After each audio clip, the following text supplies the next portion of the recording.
Hey guys, this is Dan Aresti. I'm up here at West Point. We just watched Navy take down Army in front of a crowd of over 15,000 people here at Michie Stadium. Game started with a little bit of a slow start. Teams were feeling each other out, dealing with the emotions of the game, trading goals for most of the first half. And then late in the first half, we got a lot of drama as Matt Donovan put a nice hitch move on his defender and stepped upfield from the wing to score with just 6 seconds left. Navy would win the ensuing face-off.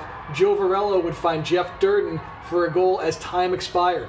Looking back, it looked like that goal maybe should not have counted. It's unclear looking at the replays. Second half starts. Ryan Wade, 2 quick goals for Navy, and things are going the midshipman's way. Army would fight back, however, and this game would come down to the wire as late in the fourth quarter, Army would wind up with 3 great looks at the goal in the closing seconds of the game. Couldn't get any to go, and Navy holds on for a 9-8 win. Big-time game here up at Michie Stadium. Hope you all enjoyed it. Syracuse freshman midfielder Brendan Curry fed senior attackman Brendan Bomberry 52 seconds into overtime to give the number 7 Orange a 13-12 come-from-behind win over North Carolina in the Carrier Dome in front of nearly 4,000 fans on Saturday. It capped an epic 2-minute stretch for Curry, who scored the Orange's 11th and 12th goals to seal the 3-goal comeback late. It helped Syracuse get to 4-0 in the ACC, which means they'll be the number 1 seed in Charlottesville in 2 weeks in the ACC tournament. For Carolina, the loss drops them to 6-7, 0-3 in the ACC. Their season is on the line next Saturday as Notre Dame comes to Chapel Hill. A win puts them in a 3-way tie with the Irish and Virginia, but the Heels are behind the 8 ball in the tiebreaker criteria. For the Orange, in addition to Brendan's performance, Nate Solomon led the way with 4 goals, including a highlight reel fake jump shot. I'm Lena Welch at Klockner Stadium, where 5th-ranked Duke topped number 12 Virginia 18-13 to improve to 3-1 in the ACC and 11-2 on the season. The Blue Devils worked their way out to a decisive 11-6 lead at halftime, the most goals they've scored in a half this season. Virginia used a 5-goal run in the third quarter to cut the Duke lead to 1, 12-11, but Bryant Smith won a face-off and scored to regain momentum for Duke. The Blue Devils outscored the Cavaliers 5-2 in the fourth quarter for the final score of 18-13. Each team had a 9-point scorer, as Justin Gutterding and Michael Krause each contributed 4 goals and 5 assists to their teams. Peter Conley and Joe Robertson had hat tricks for Duke, while Mikey Herring had a hat trick for UVA. Penn State used a 10-goal first half to best Johns Hopkins 14-12 in a key Big Ten matchup. Gerard Arceri battled through an injury that he sustained last week against Maryland to go 16 for 23 at the X, giving Penn State several key possessions throughout the game. Hopkins put up a furious fight, though, scoring 4 goals in the final 15 minutes, but in the end, they couldn't match Penn State's intensity or efficiency. Colby Knies was stellar in net for Penn State, making 14 stops, 6 of which came in the fourth quarter. Cole Williams finished with 3 goals and 2 assists to lead the Blue Jays. Nick Spillane and Mac O'Keefe combined for 5 goals and 6 assists in the PSU victory. This is Joseph Santaquito for Inside Lacrosse, coming to you from Villanova, where Georgetown upset the number 13th ranked Wildcats 13-11 behind a game-high 5 goals from Daniel Bucara and great support by sophomore Jake Caraway, who scored 4 straight goals in the beginning of the third quarter to open up what had been a close game.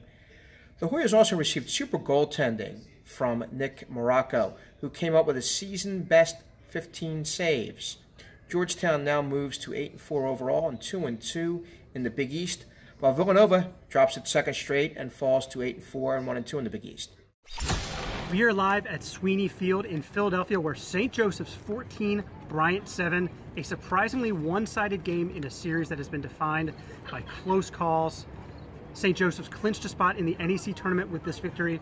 Bryant put up a dud, surprising considering what was at stake in this game. They could have hosted the NEC tournament with a win. There's still an outside chance that they can host it in Smithfield. Mike Restivo had 4 goals in this game. He also set the St. Joseph's program record with goals. He's one of the better comeback stories of the year, coming back from a knee injury to play a 5th year here at St. Joe's.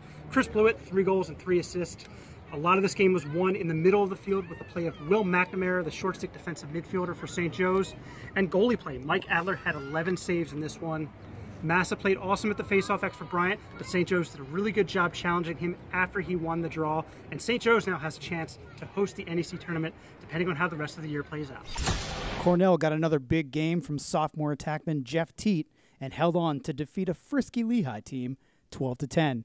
The Mountain Hawks had trouble wrangling the Big Red offense early on and were down as much as 4 goals before the half, but the Mountain Hawks rallied to outscore Cornell 4-2 in the fourth quarter. Lucas Spence scored 2 of his 4 goals in that final stanza for Lehigh, but it wasn't enough to deliver a win. Jeff Teat had 2 goals and 4 assists for Cornell. It was his 5th game in a row with at least 4 assists and his 3rd game in a row with at least 6 points. Loyola lit up visiting Boston U 23-9.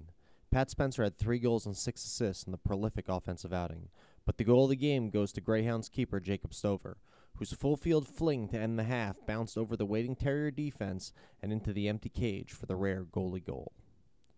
Denver built an 11-1 lead and cruised to a 15-6 victory over St. John's. Austin French led the offense with 5 goals and 1 assist.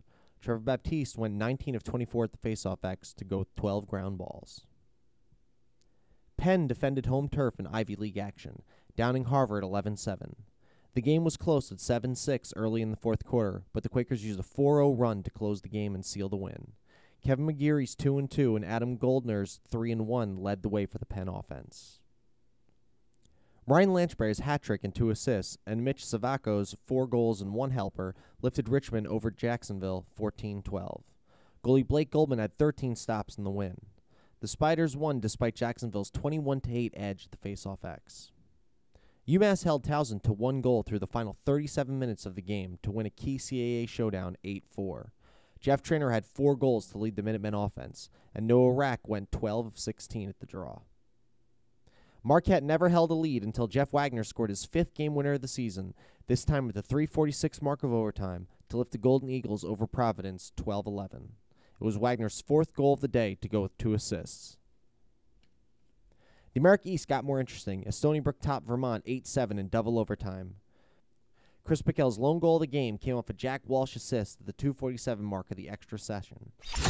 Thanks for tuning in to the Epoch Lacrosse IL Game Day Recap. Make sure to come back to InsideLacrosse.com for all the news, scores, and features that you crave. And make sure to check out our friends up north in Minnesota and all the great gear that they provide at EpochLacrosse.com.